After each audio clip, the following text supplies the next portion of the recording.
Carter Langston's mornings began like a press release, polished, precise, and entirely detached from reality. At 6:01 a.m., his blackout shades rose in unison, revealing a sweeping, cinematic view of Aspen blanketed in snow. The mountains stood like ancient gods outside the wall of glass, indifferent to the man waking up in a $40 million smart mansion designed more for optics than comfort. The scent of cedar and lemon balm from a discreet essential oil diffuser hinted at curated serenity. On the nightstand, his watch, Patek Philippe, vintage, inherited from a father who preferred discipline over affection, blinked quietly with reminders. Charity breakfast at 8, strategy call with Hong Kong at 9, wedding planner update at 11, then spin class with Blair. He didn't hit snooze. He never did. There was something about Carter that felt engineered, like everything he touched turned to gold because he refused to let it become anything less. As he padded barefoot across the heated marble floor into his bathroom, 1,200 square feet of imported Italian stone and silent lighting, he caught his reflection. 42 years old, broad-shouldered, with the kind of jaw that sold investment firms and cologne. But beneath the surface, something didn't track. His eyes gave him away. There was fatigue there, not physical, but spiritual. The kind of weight you carry when you've won every game but still feel like a spectator in your own life. In public, Carter Langston was invincible. He was the man who turned a garage app into an empire. He'd made Forbes before his 30th birthday and dated supermodels whose names were better known than their accents. He was the kind of man whose name appeared on donor walls, whose signature got art pieces flown from Basel without question. But in private, Carter existed in a vacuum. No laughter echoed in his hallways. No misplaced toys cluttered his living room. His staff moved like shadows, silent, efficient, and always just out of sight. Even his fiancée, Blair, with her designer grace and velvet voice, was more figurehead than partner. She made sense on paper. She fit the brand. They were a couple you could print on a magazine cover and expect a spike in ad revenue. Yet sometimes, late at night when the fire pit glowed against the snow and the silence grew too loud, Carter thought of her.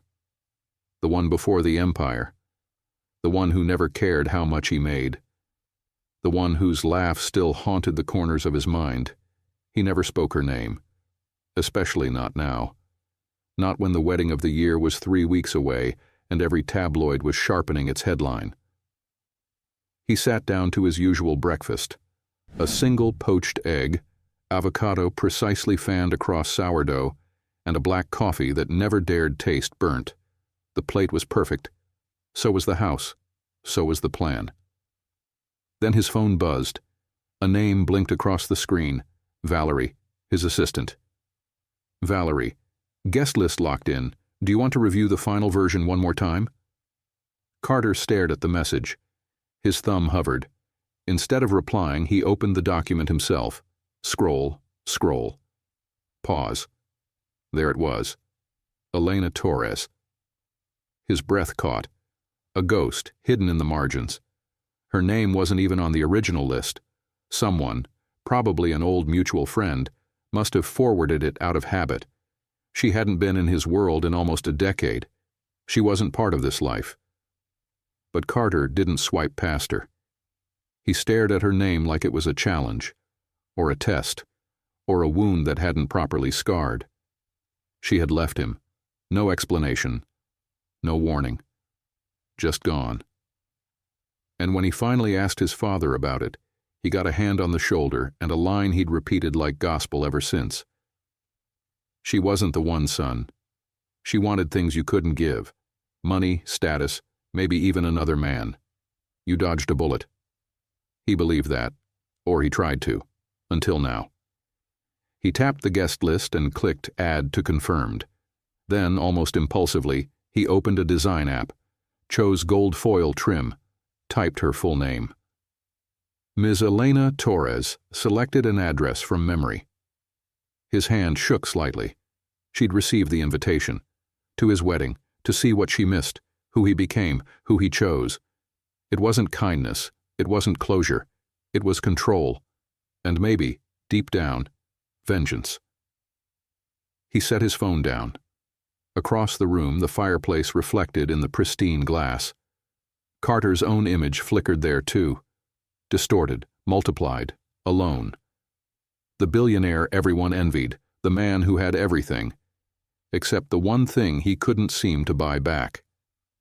Elena Torres didn't recognize the envelope at first. It came wrapped in ivory vellum, thicker than most wedding invitations she'd seen, with a wax seal that felt absurdly regal. There was no return address, only her name, handwritten in perfect calligraphy, the kind she'd once joked looked like someone had hired a butler from 1890 to scribe thank-you notes. She almost didn't open it. Thought it might be a gala invite from one of her nonprofit's donors, or worse, another real estate developer trying to buy her out of her clinic's lease.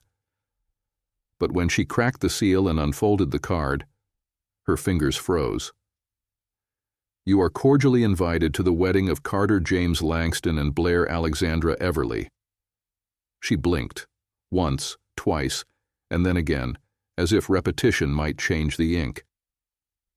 Her body registered the name before her mind caught up. Her breath went shallow. Her stomach turned cold. She sat down hard on the edge of her worn kitchen bench. For a second, there was nothing. Just the hum of her refrigerator and the thump of a soccer ball hitting the outside of the screen door. "Mama, I kicked it too far." "I got it," Elena called back automatically, her voice paper-thin. She stared at the invitation again. The letters didn't blur. They were real. It was real. He was marrying someone else, and he wanted her to know. She hadn't seen Carter in almost 8 years. Not since his career exploded, and his father made it very clear she wasn't welcome in the new Langston narrative. Not since the silent phone calls, the letters that went unanswered, and that one final visit to his building where the security guard looked at her like she was some obsessed ex from a country song. Back then she was 29, broke, and 2 months pregnant, with no proof that the man she loved even wanted to hear her truth. Now she was 37, strong, resilient, and a mother to 3 little girls who'd never met their father but somehow inherited his eyes, his eyebrows, and his maddening love of pineapple on pizza. She ran her thumb over the lettering on the card. Blair Everly, of course. She'd seen her face in magazines, charity events, luxury fashion launches, once in a feature titled, "Women Who Marry Power." The petty part of her wanted to laugh, or cry, or burn the damn thing. Instead, she reached for her phone. "Elena?" Kayla's voice buzzed through the speaker, scratchy from too many kids yelling in the background. "I got a wedding invitation," Elena said, her voice clipped. "Oof. Who died?" "Carter." Silence. Then a cough. "You mean he invited you to his wedding? Like, on purpose?" "Yes." "To another woman?" "Yes." There was a beat of stunned quiet, then the unmistakable shuffle of Kayla covering the phone and muttering, "Oh my God," to someone nearby. "I'm coming over," Kayla said. "Don't move." Elena didn't reply. She just looked down at the table where the envelope sat like a live wire, still humming with unanswered questions. Later that evening, with Kayla sitting across from her and the girls asleep in their shared bedroom down the hall, Elena let it out. "I'm not even angry," she whispered, wrapping her arms around herself. "I'm just stunned. Who sends an invite to the woman he abandoned?" Kayla leaned forward. "Someone who wants you to see something, and it's not the cake or the flowers." "What then? His success, his choices, maybe even his new perfect life. This is a show, Elena, and you're the audience he wants." Elena shook her head. "Then he doesn't know me at all." Kayla tilted her head, eyes narrowing. "Are you going?" The question settled in the space between them, thick and dangerous. Elena looked toward the girls' room, where nightlights cast soft glows onto the walls. "They've asked about him," she murmured. "More and more lately. I thought I'd have more time." Kayla didn't press. "I don't want revenge," Elena added. "I just want to stop hiding." "So go," Kayla said, reaching out and squeezing her hand. "Not for him, not even for you. For them." The decision was made in that moment, not with certainty, but with clarity. Elena didn't need closure. She didn't need Carter's approval, and she sure as hell didn't need to sit through his wedding like a sad footnote in a billionaire's origin story. But she would walk in with her head high, with her girls beside her. And if Carter wanted to play games with invitations and image, he was about to learn that some truths couldn't be curated. They walked, they breathed, they had his smile, and no amount of gold foil or champagne towers would be able to hide that. The Langston estate was a fortress wrapped in elegance, 50 acres of winter-white perfection, perched above Aspen's snowy pines, with iron gates that didn't just keep intruders out. They kept real life out. Carter stood at the edge of the main ballroom, watching his staff rehearse the lighting sequence for the ceremony like it was a Broadway show. Lavender uplighting, golden chandeliers dimmed just enough to flatter faces. The florist, flown in from Paris, adjusted centerpieces like she was sculpting fine art. Everything was perfect. On paper. Blair Everly approached from the hallway, a vision in slate-gray cashmere and quiet control. "You're not smiling," she said, tilting her head in a way that always reminded Carter of magazine covers. "Is it the seating chart again?" "Number just thinking," Carter replied, adjusting a cuff that didn't need adjusting. "You've been thinking a lot lately," she said lightly, looping her arm through his. "I hope it's not about anything tragic or scandalous." He chuckled, but it didn't reach his eyes. "Just making sure the show goes on." "Darling," she purred, "it's not just going on. It's going to define us." That was the point, wasn't it? Define. The wedding wasn't just a celebration, it was a brand extension. Langston and Everly, legacy and class, curated down to the last guest, which made the invitation he'd sent Elena a dangerous little ripple in otherwise still water. He hadn't told Blair. He didn't plan to. What was there to say? "I invited my ex-girlfriend, who vanished 8 years ago under mysterious circumstances, and who I still think about when I can't sleep." That would go over well. Later that evening, in the privacy of his study, Carter sat alone. The fire cast shadows across the walls lined with rare books he didn't read and awards he no longer cared about. He opened his laptop, clicked through wedding RSVPs, and searched for a name he wouldn't admit he was hoping to see. There it was. Elena Torres, confirmed +3. His stomach turned. 3? He stared at the number as if it might shift or explain itself. Siblings? Cousins? A friend bringing her own kids? But something about it gnawed at him. A number loaded with unspoken implications. She was coming. She wasn't coming alone. And he had no idea what that meant. 2 states away, Elena packed a small suitcase for each of her daughters. The girls buzzed with excitement. To them, it was a magical trip. A fancy hotel. Snowfall. Dresses they rarely got to wear. "Mama, can we wear the sparkly ones with the sashes?" Anna asked, holding up a navy blue velvet dress. Elena smiled softly. "Yes, sweetheart. That one's perfect." From the hallway, Sophia poked her head in. "Are we really going to a wedding?" "Yes." "Is it someone you know?" Elena paused, her fingers curling around the edge of a suitcase. "Yes. Someone I used to know very well." The girls looked at one another with the kind of curiosity only 7-year-olds can manage. Pure, untamed, and quietly dangerous. That night, after bedtime stories and 3 rounds of "Mama, I Need Water," Elena sat in her room, staring at the garment bag hanging from the door. It was her oldest dress, a black column gown she hadn't worn in a decade, classy, understated, and nothing like the gowns Blair Everly would have custom-made by stylists and stylists' assistants. But Elena didn't need sequins. She wasn't going to blend in. She wasn't going to hide. She was going to be seen. Not as a scandal. Not as a memory. As a woman with 3 living, breathing reasons she never deserved to be forgotten. Meanwhile, in Aspen, Carter stood outside on his terrace, glass of scotch in hand, staring at the glittering landscape below. The air was sharp, clean. It cut through the fog in his mind. He should feel triumphant. This wedding, the culmination of everything he'd built, was just days away. The press was already salivating over the guest list. His father was flying in, grudgingly supportive now that Blair had smoothed every public edge. And yet, there was that name, that RSVP, Elena Torres, confirmed +3. He whispered it aloud, just to hear it break the silence. He didn't know what she'd say, what she'd do, what she'd become.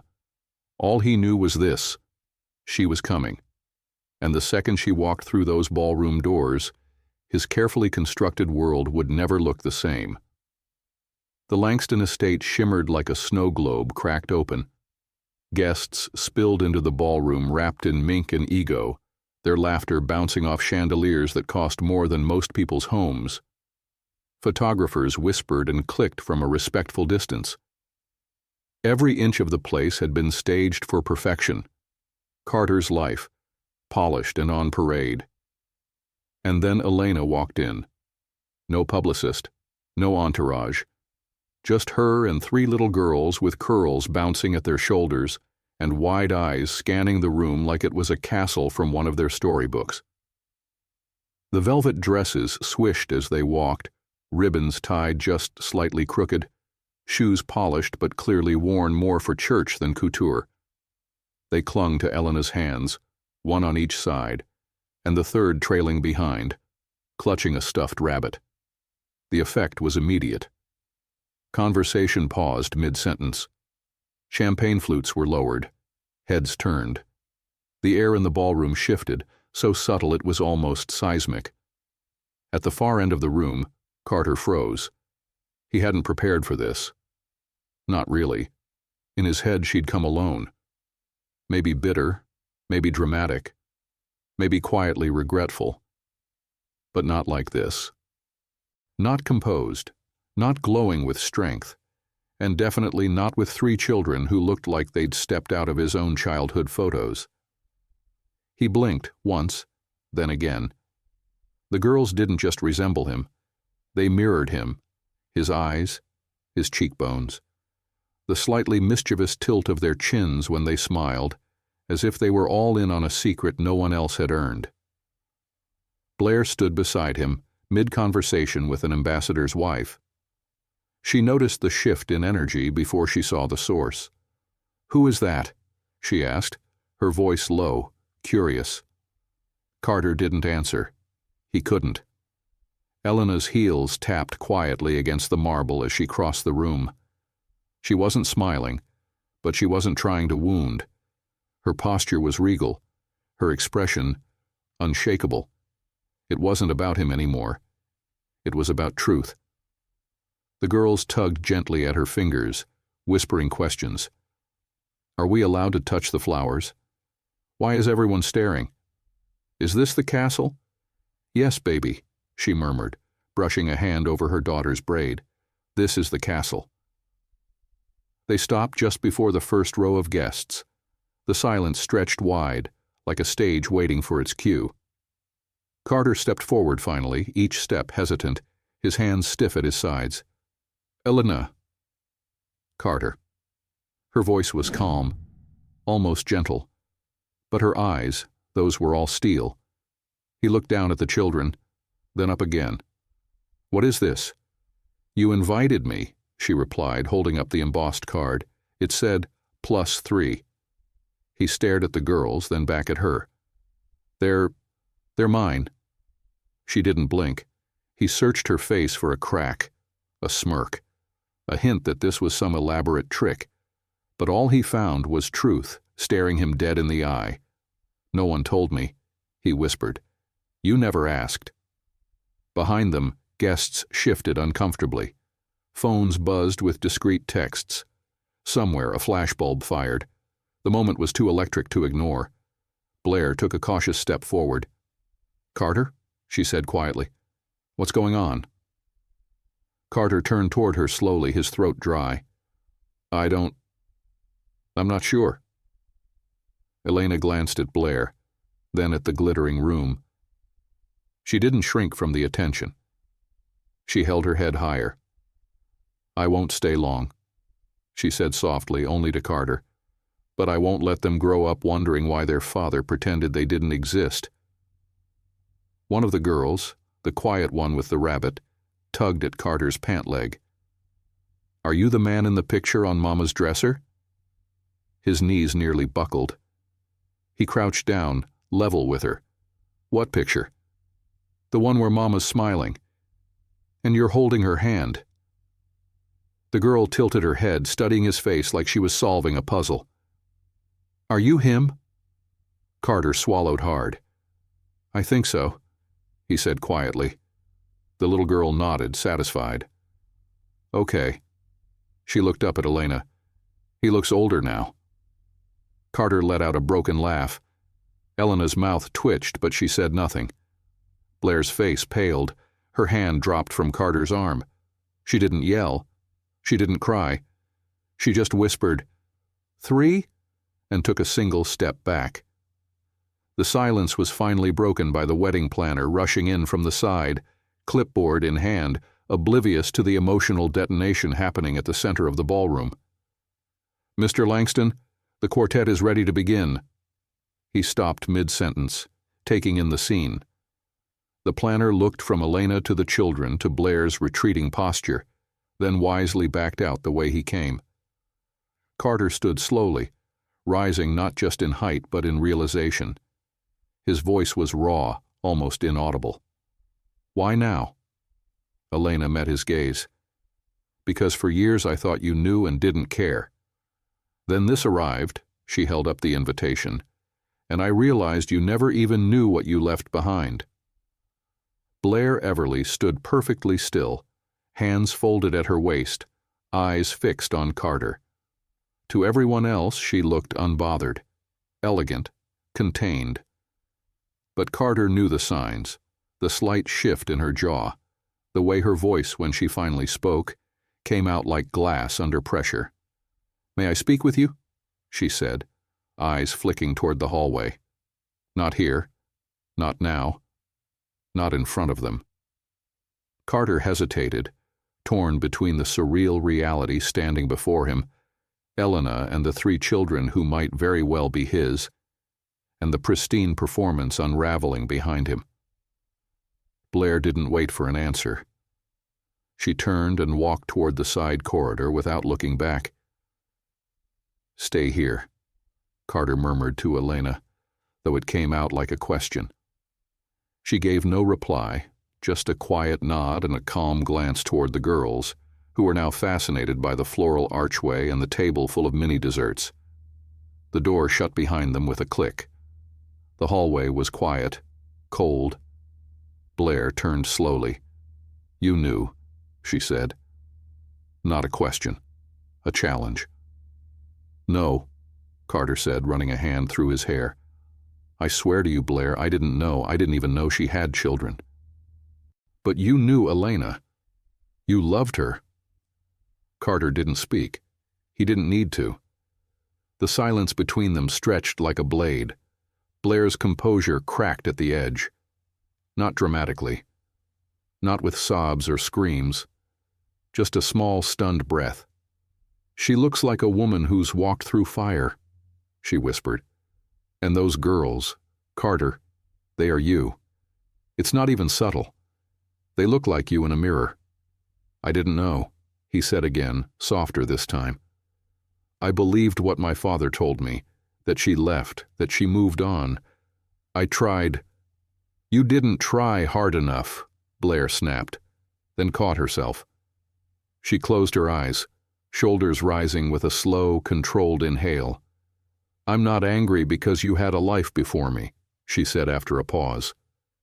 I'm angry because you invited that life back into the room on purpose, and now you're not sure what to do with it.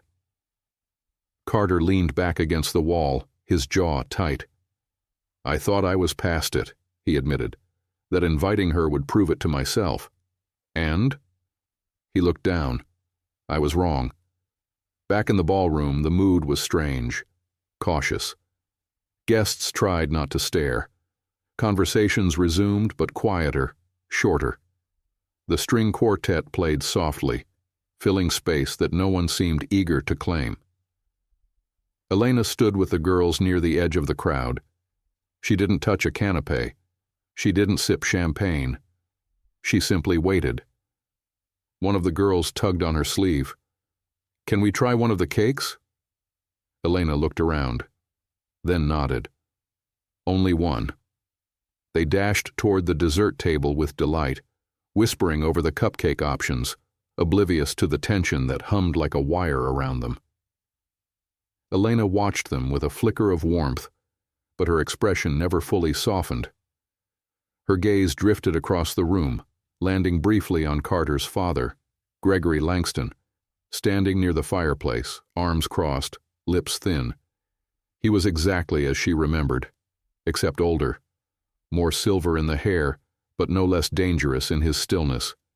He was watching her, measuring, calculating, and she remembered, with perfect clarity, the day he summoned her to his office and said, "Whatever you think this is, it ends now." Carter returned alone. His suit was perfect, his tie immaculate, but there was something in the slump of his shoulders that hadn't been there an hour ago. He approached Elena slowly, careful not to make a scene. "Can we talk?" Elena glanced at the girls, who were now huddled around the chocolate fountain with sticky fingers and gleeful faces.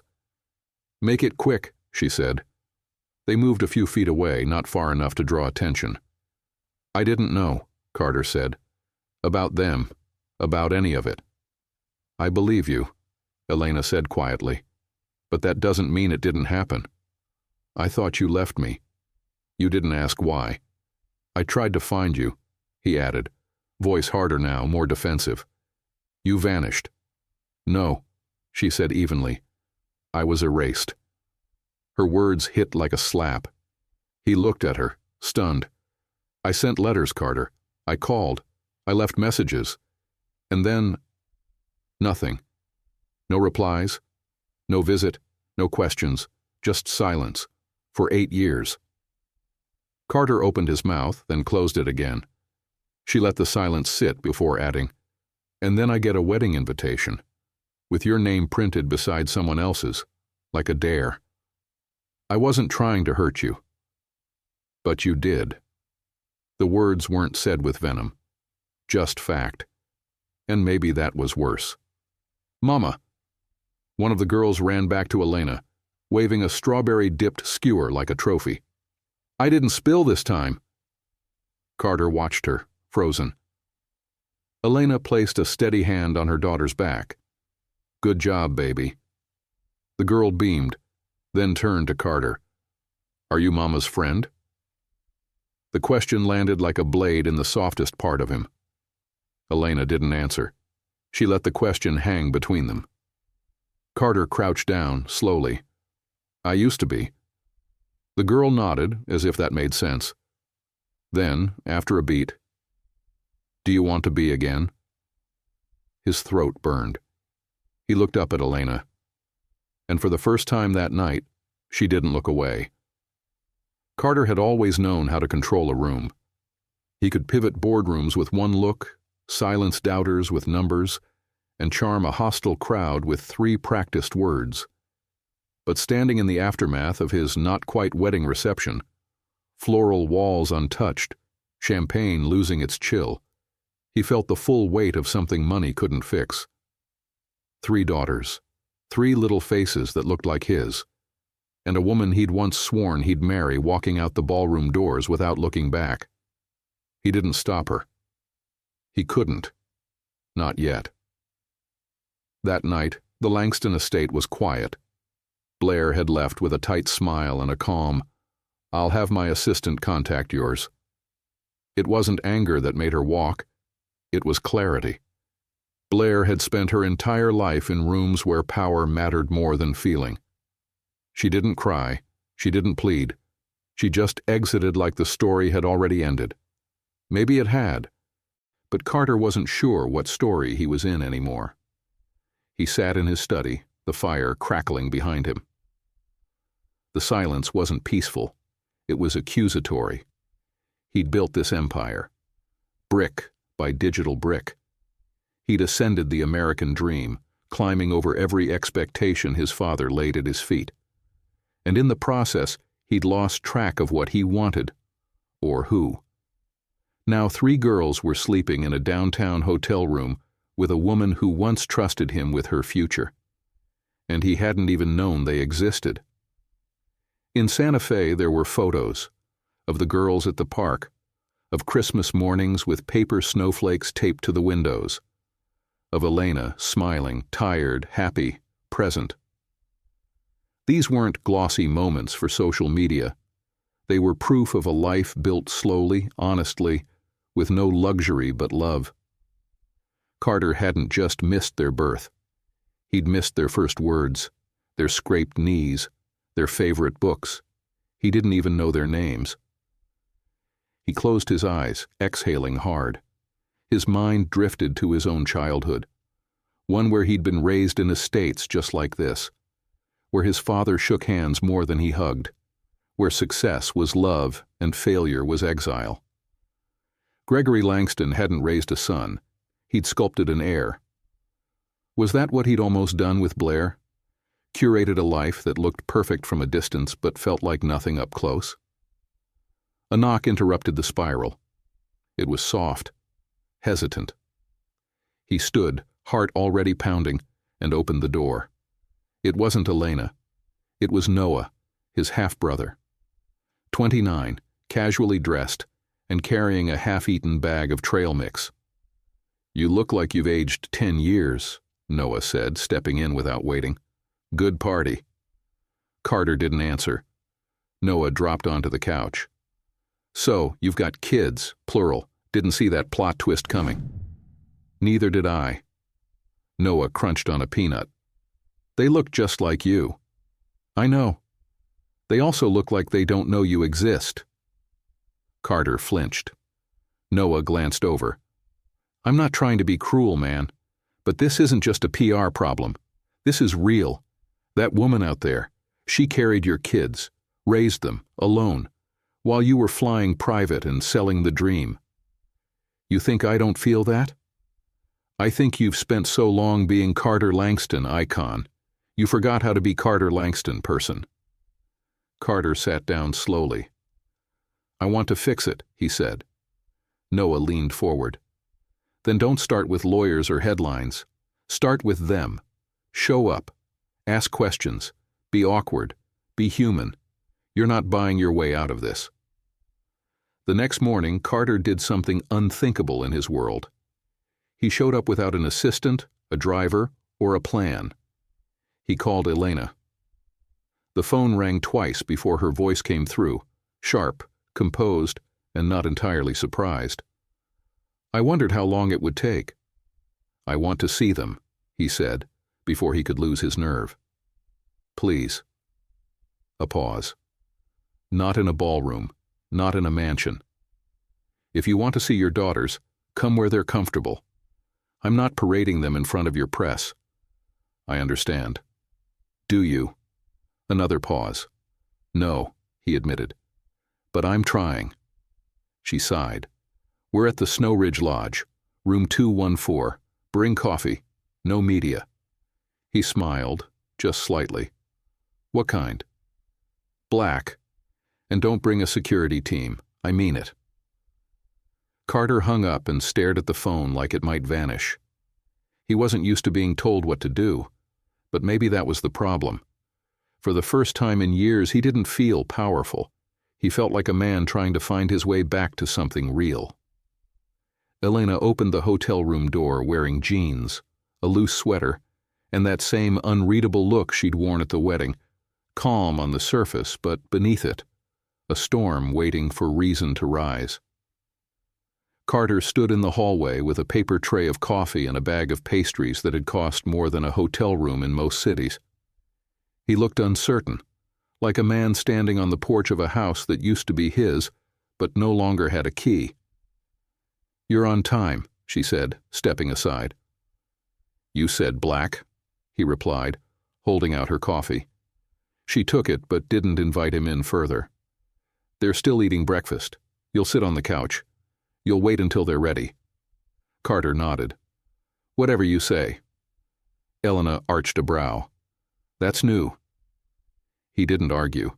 The room was warm, lived in, cluttered with signs of real life. Little socks, crayons, one pink sneaker under the coffee table, and a small stuffed rabbit perched like a sentry on the arm of the couch. Carter sat stiffly, trying not to touch anything.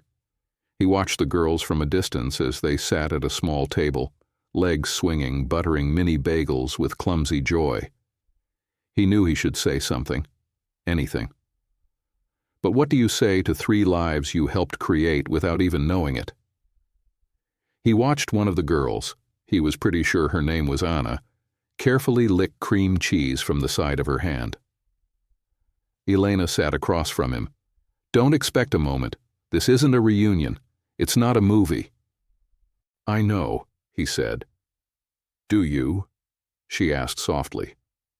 "Because the minute you're done being stunned, I need you to realize they're not a publicity problem. They're people, little people who might want to know you, and who might not." Carter rubbed a hand over his jaw. "You think I don't carry the weight of what I missed?" I think you don't even know what you missed." That landed. He looked up, eyes raw. "Teach me." Before she could respond, the door opened again. "Knock, knock," Kayla's voice called out, bright and familiar.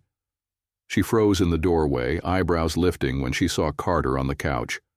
"Well, this is surreal." "Hi, Auntie Kayla," one of the girls chirped. "Hey, my loves."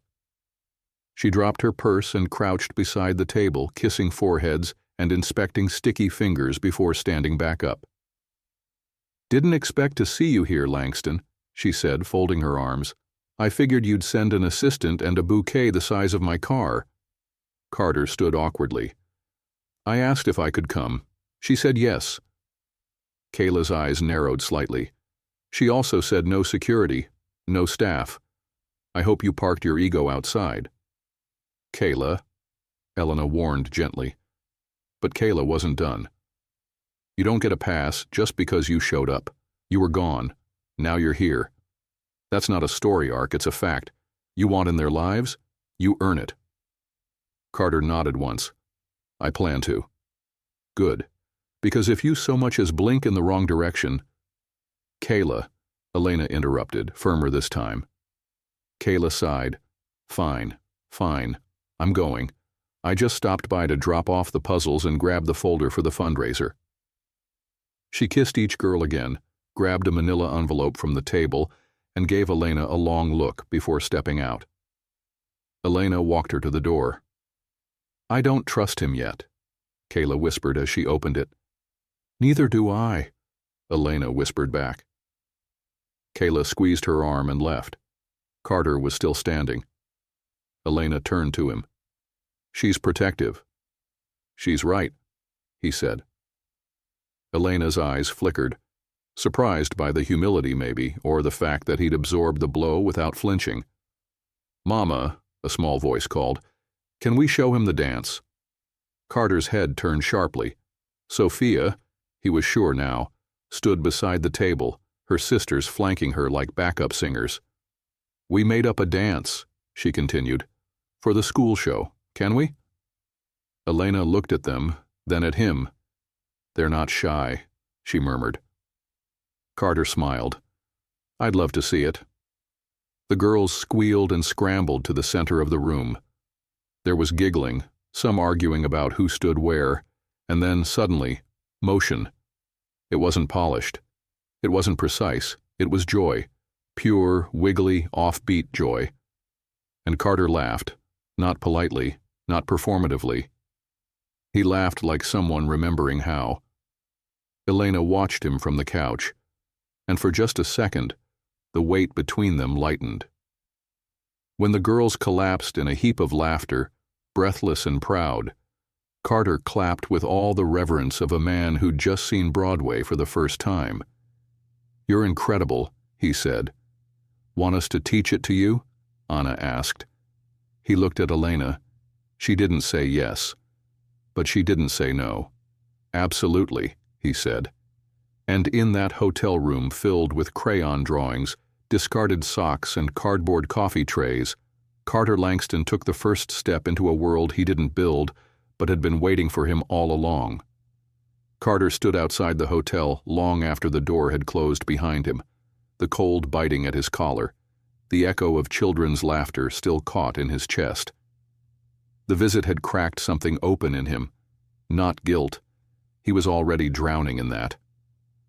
What he felt now was the slow, aching swell of want. He wanted more time with them. He wanted to know how Anna liked her pancakes, which books Sophia couldn't put down, why Eva always held that rabbit like it held the world together. He wanted to be there. But wanting was the easy part. The next morning, Carter walked into his father's office for the first time since the wedding exploded like a supernova across the tabloids. Gregory Langston's office at Langston Holdings was sleek and cold, just like the man himself. Walnut panels, steel bookshelves, a skyline view that felt more like a warning than a window. Gregory didn't look up from his desk. "You're late," he said. "I wasn't aware I worked for you anymore," Carter replied, lowering himself into the chair across from him. Gregory folded his hands. "You don't. But your face is still attached to this family's name, and right now, it's dragging through every media outlet in the country." Carter didn't flinch. "You're worried about headlines." "I'm worried about legacy," Gregory snapped. "You had everything lined up, a marriage into a respected family, a merger in the works with Everly Capital. And now?" He slid a newspaper across the desk. The headline screamed, "Wedding Shocker. Billionaire groom's ex arrives with triplets. His?" Carter didn't touch it. "They're mine," he said simply. Gregory's jaw clenched. "There's no proof." "There will be," Carter said. "I've already started the paternity test." Gregory stood, pacing now. "Do you understand what this means? The Langston name—" "Means nothing if it can't make room for the truth," Carter interrupted, standing too. Gregory turned slowly. "You sound like your mother." "God, I hope so." That shut him up. Carter ran a hand over his jaw. "You made me believe Elena left me. You told me she didn't want the life I could offer." "She didn't," Gregory said. "Not the life we needed. She was emotional, volatile. She would have held you back." "She was honest," Carter said, voice rising. "And you silenced her." Gregory stared at him. Then, with cool detachment, he said, "So what now? You want to bring them into this circus? Parade them around to earn back sympathy? Or worse, love? They're not pawns, and they're not part of some PR strategy. Then they don't belong in your world." The sentence hit like a slap. Carter's voice dropped low and dangerous. "Then maybe I don't either." He left the building without looking back. For once, he didn't care what the investors thought. He didn't care about image or legacy or the carefully rehearsed story his father had tried to script for him. What he cared about now lived in a modest hotel room, drawing crayon pictures of rabbits and dancing in mismatched socks. And he would not lose them. Later that day, Carter returned to the lodge. He knocked gently. Elena opened the door, this time in leggings and a t-shirt with a faded university logo. Her hair was pulled back. Her face looked tired but open. "You're back," she said, surprised. "I said I wanted to learn," he replied. "Today, I want to start with dinner." "Room service?" "Number real dinner, just us, and the girls, if they're up for it. No press, no cameras, just dinner." Elena looked uncertain. "That's a lot of exposure." "No one will know," he said. "I know a place." "Of course you do." Still, she hesitated. "I just had a fight with my father," Carter added quietly. "I told him they're mine. I told him the name Langston doesn't matter if it can't handle the truth." Something in Elena's expression softened. "You're not just here for show, are you?" "No," he said. "I'm here because I'm tired of pretending I have everything, when the one thing I needed was kept from me, and I didn't fight hard enough to find it." She studied him for a long moment. Then she stepped back and called out, "Girls? Do you want to go out for burgers tonight?" 3 squeals answered from the other room. And for the first time in a very long time, Carter Langston smiled like a man who was beginning to remember what home could feel like. Dinner had been burgers and milkshakes in a tiny log cabin restaurant 20 minutes outside Aspen, the kind of place with mismatched chairs and hand-drawn menus. It was loud, a little chaotic, and nowhere near the kind of polished ambiance Carter Langston was used to. He loved every second of it. The girls giggled their way through fries, played a whispering game about which milkshake color was princess-worthy, and somehow convinced Carter to eat a ketchup-drenched pickle, much to their delight. He watched them, half in awe, half in mourning for the years he'd missed. And when Elena laughed, a warm, full sound that he hadn't heard in almost a decade, it hit him like a memory crashing through time. It was the closest thing to peace he'd felt in years. They returned to the hotel well past the girls' bedtime. Elena ushered them into the bathroom to brush their teeth, and Carter waited by the door, unsure of his place in the routine. He wasn't used to being the outsider. When the girls finally emerged in their pajamas, sleepy and buzzed from too much sugar, they piled into bed in a tangle of blankets and limbs. "Will you be here tomorrow?" Sophia asked, blinking up at him. Carter looked to Elena for permission. She nodded. "If your mom says yes, then yeah," he said softly. "I'll be here." "Okay," Anna whispered, already half asleep. "That's good." It was the first time they'd trusted him with something as sacred as expectation, and it felt like everything. Back in the main room, Elena folded laundry in silence while Carter hovered by the window, unsure of how long he was welcome. "You're good with them," she finally said. "I have no idea what I'm doing," he replied. "That's what makes it honest." He turned to her. "I've been thinking about that, about what honesty really costs in a family like mine." She didn't respond, just moved to a suitcase and zipped it closed. "I saw my father today," Carter continued. "Told him about the girls. He wasn't surprised." Elena paused, mid-motion. Carter stepped forward. "Elena, he knew. I think he's known all along." Her body stilled. "What?" He didn't say it outright, but the way he deflected, the way he called them a distraction and told me to preserve the Langston name, he knew. Her hands gripped the suitcase handle. "He threatened me back then," she said softly. "He told me if I stayed, I'd ruin your future. He said he'd cut you off, discredit me. I didn't have the strength then to fight him. Not alone." Carter's face darkened. "He lied to both of us." "No," she said, voice cracking slightly. "He just chose his version of the truth, and made sure we couldn't challenge it." Carter sat heavily on the edge of the bed, hands buried in his hair. "I let it happen. I didn't ask the right questions. I wanted to believe the worst because it was easier than hoping for the best." Elena crossed the room and sat beside him, close but not touching. "You were young. We both were. He turned to her.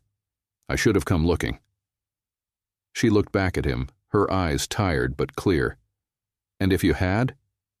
You would have found me pregnant, scared, working double shifts just to keep food on the table. And I would have told you to leave. Why? Because back then you weren't ready. You loved me, but you didn't know how to choose me over them, over the money, over the machine. He didn't argue, because she was right. A quiet knock startled them both. Carter stood to answer it, expecting maybe room service, maybe Kayla. But it was Gregory, in a charcoal overcoat and leather gloves, standing in the dim hallway like a ghost from a colder life. I need a word, he said. Carter blocked the doorway. No. 5 minutes. Elena appeared behind him. She didn't say a word, just folded her arms. Gregory's eyes flicked to her, but there was no apology in them, only calculation. I've come to offer a solution, he said coolly. For everyone's sake. We're not a problem to solve, Carter said, biting down each word. Gregory looked over his shoulder, as if confirming no one was watching, then lowered his voice. This doesn't have to become a scandal. I can set up a trust for the girls, private school, discreet support. They never have to bear the name Langston. They don't need to be publicly acknowledged. Carter's hand clenched at his side. Elena laughed once, dry, sharp. So they can grow up as your son's shame? Is that your legacy, Gregory? Gregory's mask slipped for just a second. Do you want them dragged through tabloids, hounded by press? You think this world will be kind to them? No, Carter said, but I'd rather they grow up knowing who they are than buried under someone else's fear. Gregory stared at him, like he was seeing him for the first time. You're making a mistake, he said. No, Carter replied. You did, and now I'm fixing it. He closed the door. Hard. Elena didn't say anything. Neither did he. But in the quiet a shift occurred, not in grand declarations or cinematic stares, but in the silence of two people who had just drawn a line neither of them intended to cross again. Together. The next morning came in gray streaks across the hotel curtains. The girls were still asleep, curled into each other like puzzle pieces, oblivious to the tectonic shifts happening just outside their dreams. Elena stood at the window in an oversized hoodie, arms folded, watching the snowfall thicken over the parked cars below. She hadn't slept.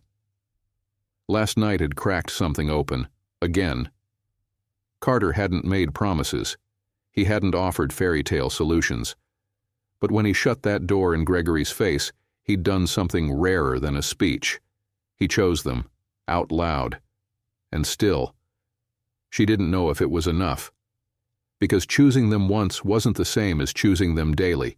When things got hard, when the press circled, when the girls asked questions, he didn't know how to answer. She heard a knock on the door and didn't move. Carter let himself in with the keycard she'd given him the night before. It felt oddly intimate, domestic even, and Elena wasn't sure how she felt about that. He carried 2 coffees this time. Morning, he said softly. She took hers without a word. Girls still out? They're exhausted, emotionally and otherwise. He nodded, glancing at the sleeping mound of blankets on the bed. I get that. A pause. Then, so do you. She looked at him, eyes sharp. I'm not your feel-good redemption arc, Carter. I know that.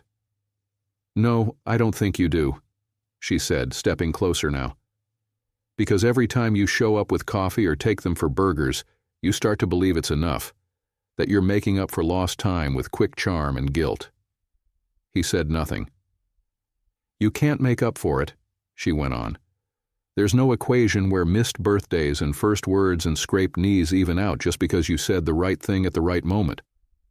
I'm not trying to erase the past, he said quietly. I'm trying to earn the future. Elena's eyes softened, but her guard stayed up. And what happens when your world comes calling again? When your name is back on a boardroom door and your father starts pulling strings behind closed doors? Carter exhaled, setting his coffee down. Then I close more doors. That's easy to say in a hotel room with snow falling and everything still new. Do you want me to stop showing up? She looked at him hard. I want you to keep showing up, long after it stops being poetic. Later that afternoon, Carter took a walk alone. The streets of Aspen were crowded with post-holiday tourists, boutique shoppers, and paparazzi still lurking near the estate for a scrap of the wedding that wasn't. He pulled his baseball cap lower and turned down a quieter road. He didn't have a plan, just a weight in his chest that felt a lot like fear. For the first time, Carter Langston didn't know how to fix something. He couldn't buy his way into fatherhood, couldn't strategize his way into forgiveness, couldn't smooth the edges of a life he'd missed with a press release. He found a bench outside a shuttered bakery and sat, letting the cold sting his skin. Noah called, voice chipper. How's the chaos? Settling, Carter muttered. You sound like you're 10 seconds away from losing it. I might be. Well, don't. Because here's the thing. You asked for the truth. You got it. Now the only question is whether you have the spine to live inside it. Carter didn't respond. Noah continued. Gentler now. You think this is the low point. It's not. That comes when those girls call you Dad, and you realize you have no idea what that means, and you still have to show up the next day and try again. I want to, Carter whispered. Then that's your answer. You keep going. Back at the hotel, Elena was folding laundry again. It was her coping mechanism, something about order in the middle of emotional mess. The girls were watching cartoons on low volume. She kept glancing at the door, then away, then back again. He didn't come back that night. She told herself not to care. But when the clock hit midnight and there was still no knock, she felt the worry slide in. Not because she needed saving, but because, for the first time, she'd hoped he'd keep the rhythm. The next morning, a courier arrived with an envelope and a note. The envelope held one thing: the preliminary results of the paternity test. And the note, written in Carter's familiar strong handwriting, read, I didn't want you to think I disappeared. I needed a day to feel everything I've avoided for years. But I'm not running. I'll be back tomorrow. For you. For them. For the work. Elena folded the note slowly. She didn't smile, but she didn't cry either. Instead, she walked to the room where the girls were laughing over cereal, sat down beside them, and said softly, Guess what, babies? He's coming back. Carter returned the next morning with snow on his shoulders and something new in his eyes. Resolve, maybe. Or something even rarer in men like him. Humility. Elena opened the door without a word and stepped aside. She was in leggings again, hair in a bun, the sleeves of her sweater pushed up like she'd been mid-laundry or mid-life, which was more or less the same thing these days. You came back, she said, not surprised, but not entirely sure how to let herself believe it. I told you I would. You've said a lot of things, Carter. He nodded, accepting the weight of her doubt without flinching. Then let me show it. Again. As many times as it takes. Before she could respond, a voice rang out from the bed. Mama, is it waffle day? Another chorus followed. 3 sleepy heads popped up in unison like tulips in spring. Waffle day, Anna cheered. Elena turned to Carter. You know how to make waffles? I know how to Google how to make waffles, he said. And just like that, he was in the kitchen, sleeves rolled, apron crooked, batter spilling. The girls giggled through the chaos. It was a mess. It was warm. It was real. By the time breakfast ended, the kitchen was sticky and the girls were satisfied.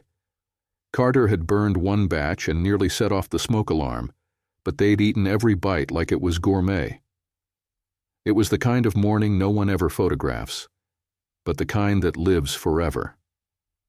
Afterward, while the girls drew rainbows on the windows with their fingers and crayon-stained hands, Elena pulled Carter aside. "I got the envelope," she said quietly. He nodded. "I figured you would. They're yours." He didn't speak. "I mean, I knew they were, but now it's on paper." Still, he was silent. Then, carefully, he said, "Can I see it?" She handed him the paper. He read it once, then again, then pressed his thumb into the top corner like he might absorb it through skin. 3 names, 3 matches, 1 truth, now undeniable. "These past few days," he said slowly, "they've given me something I thought I'd already bought and lost." Elena waited. He looked up, eyes wet. A chance. They sat down on the edge of the bed while the girls shrieked over a cartoon squirrel in the background. Carter took a breath. "There's something I never told you. Something I never told anyone." Elena tilted her head. "What is it?" He hesitated. "My mother left when I was—" Elena blinked. "I didn't know that. Most people don't. My father paid to keep it quiet. Told everyone she had a health issue. The truth is, she was suffocating, and he couldn't control her. She left me a letter. Told me to remember that love was earned, not inherited. That a name meant nothing if it didn't stand for something." Elena's voice was barely above a whisper. "What happened to the letter?" "He found it before I could. Burned it." "Jesus." "I think that's why I froze when I saw you again," he said. "Because it wasn't just you. It was her, too. It was everything I buried so deep I forgot where I left it." Elena reached for his hand, just briefly, and then let go. "I'm not her," she said, "but I know what it means to survive someone like your father." Carter's voice cracked.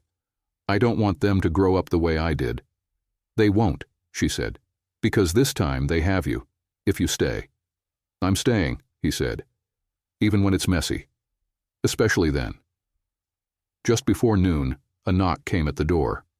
Elena opened it, expecting maybe Kayla, maybe room service. It was Gregory, again. But this time his face was different, not sharp, not calculating, just worn. "I'm not here to threaten anyone," he said. "I just need 5 minutes." Elena stepped aside slowly. Carter stood, instantly on guard. Gregory looked at his son. "I came to apologize," he said. Elena crossed her arms. "That's a new one." Gregory nodded, still looking at Carter.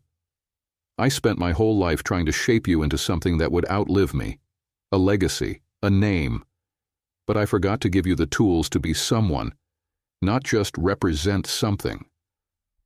Carter stared at him, unmoved. "And now?" Gregory's voice faltered. "Now I see what I cost you, what I cost them." He turned to Elena.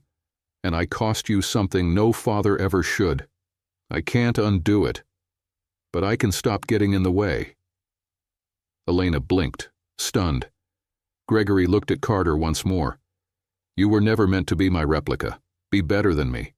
That's the only legacy worth leaving." He turned to go, and this time, no one stopped him. After the door closed, Carter exhaled. Elena didn't speak. The girls barreled in from the next room, dancing and yelling, chasing each other with unmatched socks and cardboard swords.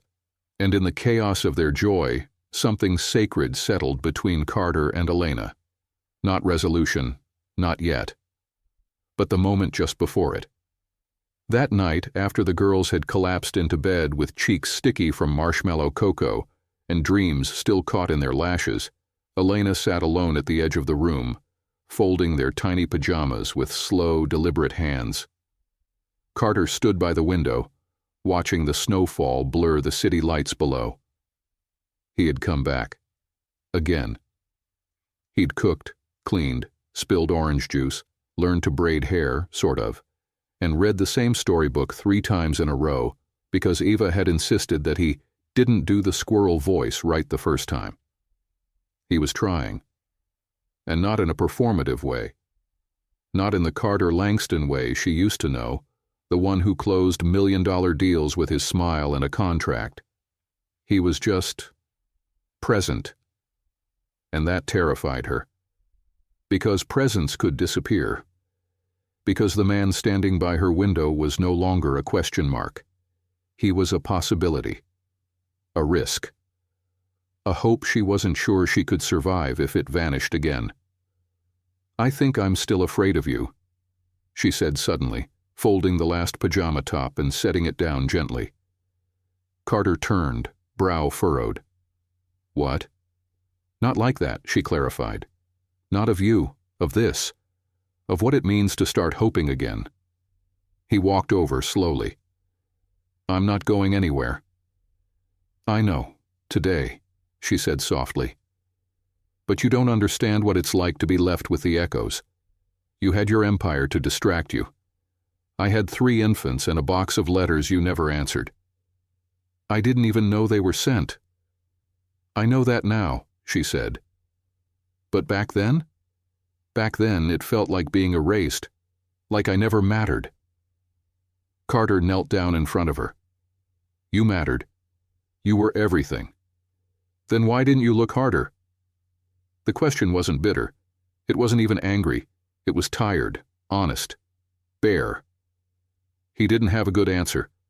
"I was angry," he admitted, "and stupid, and ashamed to admit how much I still loved you." She blinked. That word, love, hung in the air between them like a held breath. He sat beside her now, elbows on his knees. "I spent so long building walls," he said, "to keep out disappointment, to keep in the image. My father built a kingdom out of control, and I lived in it like a prince who couldn't afford to ask questions."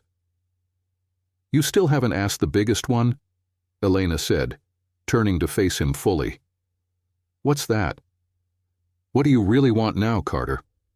He was quiet for a long moment. Then, "I want to know what it means to be a father. I want to wake up to chaos and sticky fingers and too loud laughter. I want to make mistakes and fix them. I want to earn the right to know what Anna's favorite color is this week, or which girl likes their toast with butter and which one refuses to eat crusts." She softened just a little. "Eva hates crusts." "Of course she does," he said with a small laugh. "She's the fiercest." "She's also the softest." He nodded, filing it away. "And you?" he asked. "What do you want, Elena?" She swallowed hard. "Peace," she said. "Stability, not money, not press, just someone who doesn't leave when it gets hard." Carter reached for her hand, slow and careful. She let him hold it this time. "I'm scared too," he said. "But not of you.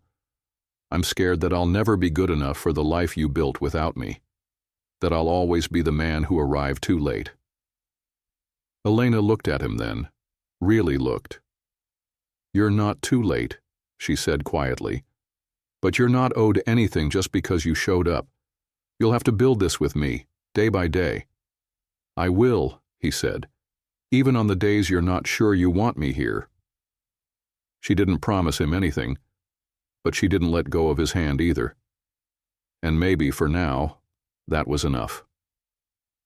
The next morning, the girls burst into the main room shrieking about a snowball fight and demanded Carter build them a snow castle like Elsa's, but better. Elena stood back, watching as Carter bundled them into coats, helped tie scarves, and got thoroughly bossed around by 3 miniature dictators in glitter boots. The sun was out for the first time in days, and so was something else. Something like possibility. Kayla arrived just as they were piling out the door, coffee in one hand, sunglasses on, smirking. "Well," she said, "looks like someone's found his place in the circus." Carter grinned. "I've been promoted to Royal Castle Builder." Kayla nodded. "You know they'll expect chocolate chip cookies and a tea party after this, right?" "I'll bake." Elena raised an eyebrow. You burned waffles. I'm a fast learner, he said. Kayla looked at Elena, then back at Carter. You're lucky she even let you in the door. I know, he said, meeting Elena's gaze. And for the first time since this story began, she smiled. Not a safe smile, not a polite one, a real one. And he held it like a vow. Carter found the old wooden mixing bowl at the back of the cabinet, cracked at the rim, probably a relic from Elena's mother, and decided to use it anyway. The girls were sprawled out on the living room floor with paper crowns and sticker sheets, debating royal protocol for snow queens. Eva declared herself in charge of snacks.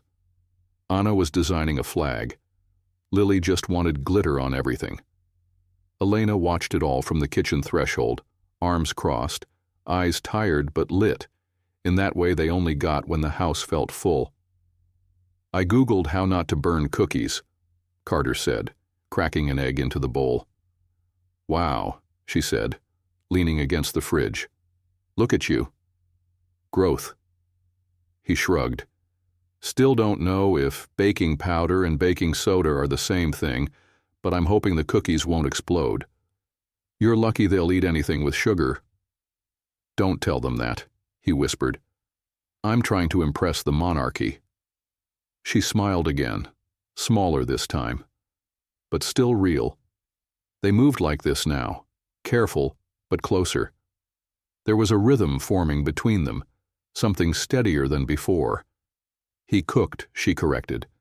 He asked questions, she offered stories. He listened. Later, after the cookies had been half burned and fully devoured, after the girls had knocked out mid-coloring session on the carpet, Carter found her on the back porch, wrapped in a knit shawl, watching the last gold light of day slip behind the buildings. He didn't speak at first, just stood beside her. Let the silence say what words couldn't. Finally, she asked, Why now, Carter? Why come back now? He exhaled. Because the life I thought I wanted turned out to be a performance, and the one I left behind, it's the only thing that ever felt real. She nodded once, but it wasn't enough. Her arms were still crossed, still guarded. And if I fall for you again? She asked. If I let you in and you leave again? What happens to me? To them? I don't have a perfect answer, he said, but I know this. I won't walk away this time. Even if you tell me to go, I'll still show up tomorrow, and the next day, and the day after that. She turned toward him, chin tilted. This isn't a fairy tale, she warned. I'm not asking for one, he said. I'm asking for a chance. A long moment passed, a door cracking open, a breath between choices, and then she stepped closer. Not into his arms, not quite, but close enough for warmth to pass between them. Close enough for a new line to be drawn, not the past, not the fantasy, something else, something real. I'm not promising anything, she said again. You don't have to. He didn't kiss her. He didn't rush. They just stood there, side by side, while the porch light buzzed above them and the city softened into night. And in that quiet, with nothing spectacular said or done, a decision began to take shape. Quiet, steady, brave. A line crossed not in passion, but in presence. A beginning. It started with a knock, not the chaotic thumping of children, not Kayla's tap and walk in. A different kind of knock, measured, heavy, intentional. Elena paused mid-sip of her coffee. Carter was in the living room, pretending not to be losing a game of royal unicorn checkers to Lily. The girls didn't notice. Yet. She opened the door, and there he was. Marcus Vale. The man who had handled Carter's PR cleanups for a decade. The man who had once called Elena a complication. Now standing on her front step with a dry smile and a folder in his hand. Elena, he said, not surprised. Marcus. Her voice cooled. Didn't expect to see you this side of a headline. I'm not here for drama, he said. I'm here because Carter stopped answering his phone, and there's a contract in flux. A very large one.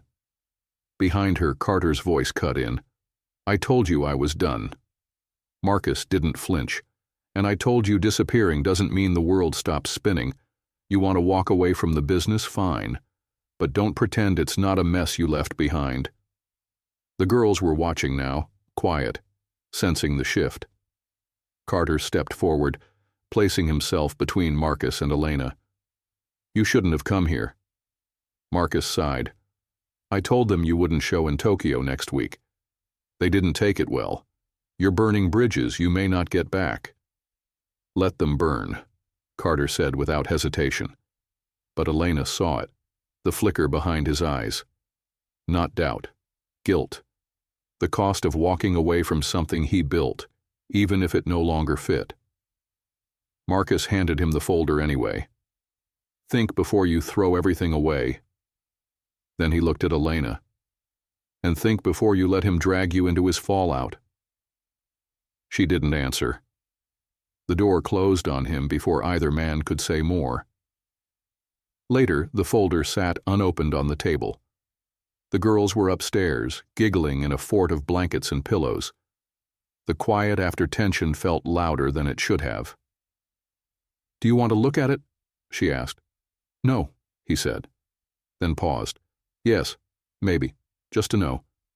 Elena nodded. That's fair. He opened it. Inside, one final offer. Tokyo, Seoul, Dubai, a global expansion project. His name in gold lettering. A 7-figure contract, all waiting. He closed it again. I used to think this was the dream, he said. Now I'm not sure it's mine anymore. You're allowed to change, she said softly. He looked at her. Even if it means disappointing people? She didn't look away, especially then. That night after the girls fell asleep, Carter found her in the kitchen, rinsing dishes in the dark, water running low and warm. I want to stay, he said. She didn't turn, but I also want to know that staying means more than walking away from something, that I'm building toward something. She set the plate down gently, turned to face him. So build it, but not for me, not for the girls, for you, and then let us decide if we want to build with you. He nodded. It wasn't a promise, not yet, but it was a blueprint. Outside, snow began to fall again, not heavy, just enough to cover the past in white, just enough to say, you get to start again. The letter was found by accident, tucked into the spine of an old children's book, The Sleepy Moon and the Singing Tree, which Ava insisted had extra sparkles, even though the cover was faded and bent from time. Elena hadn't opened it in years.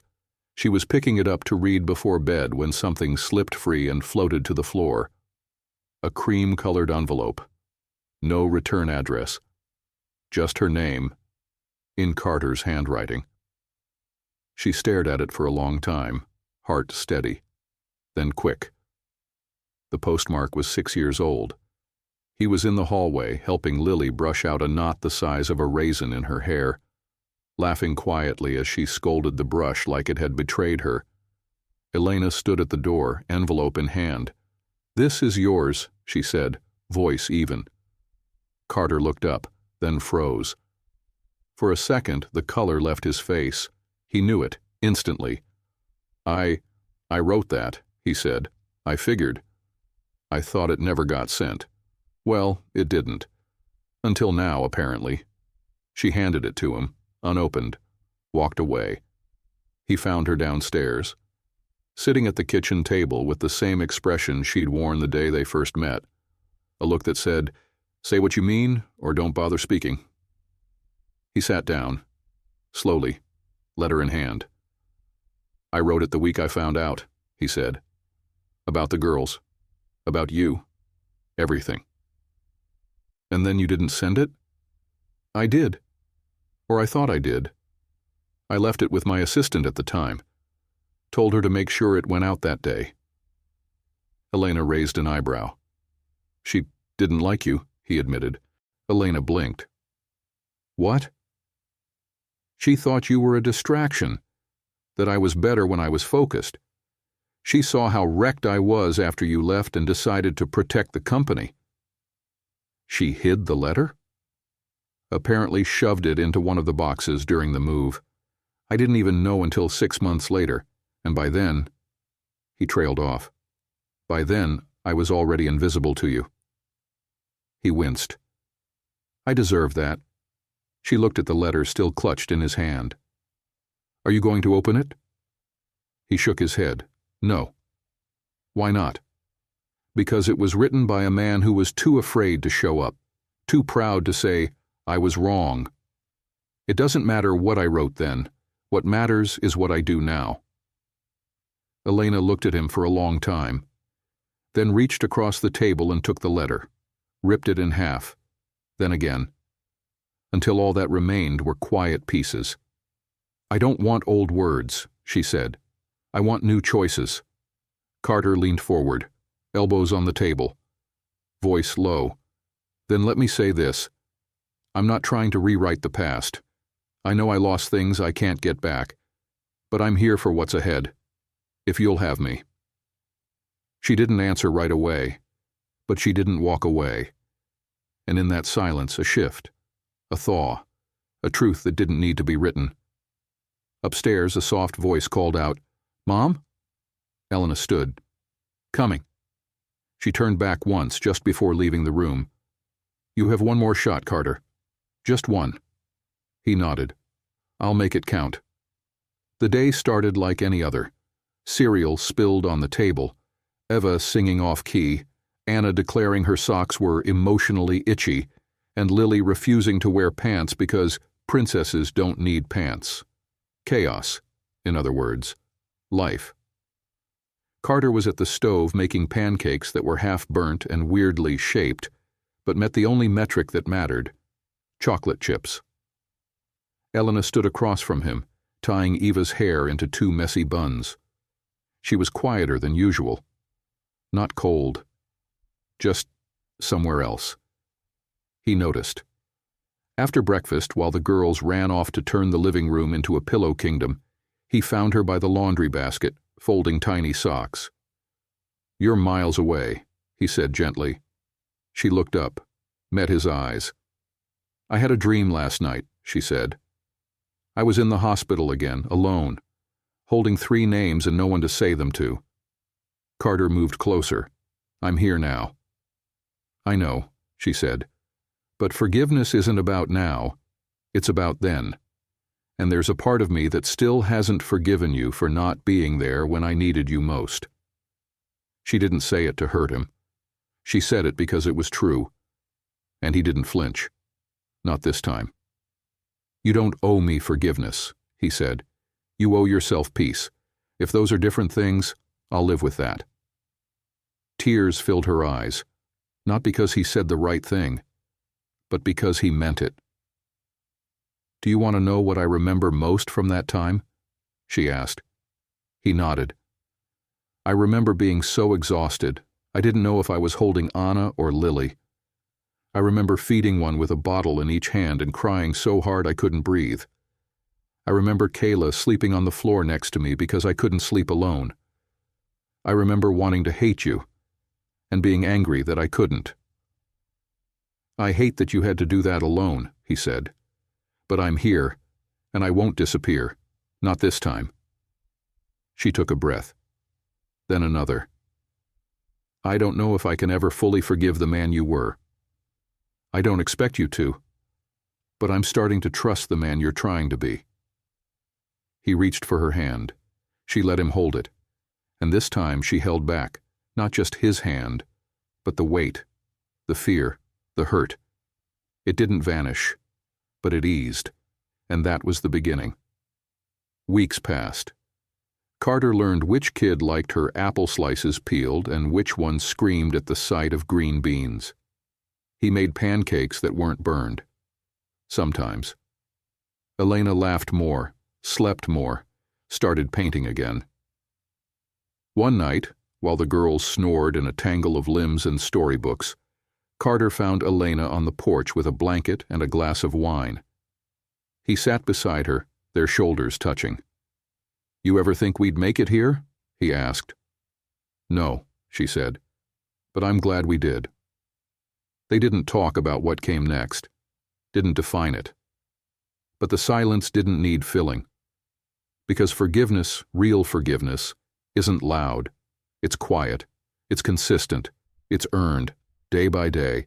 And in that moment, they weren't broken people fixing what was lost. They were two people building something new.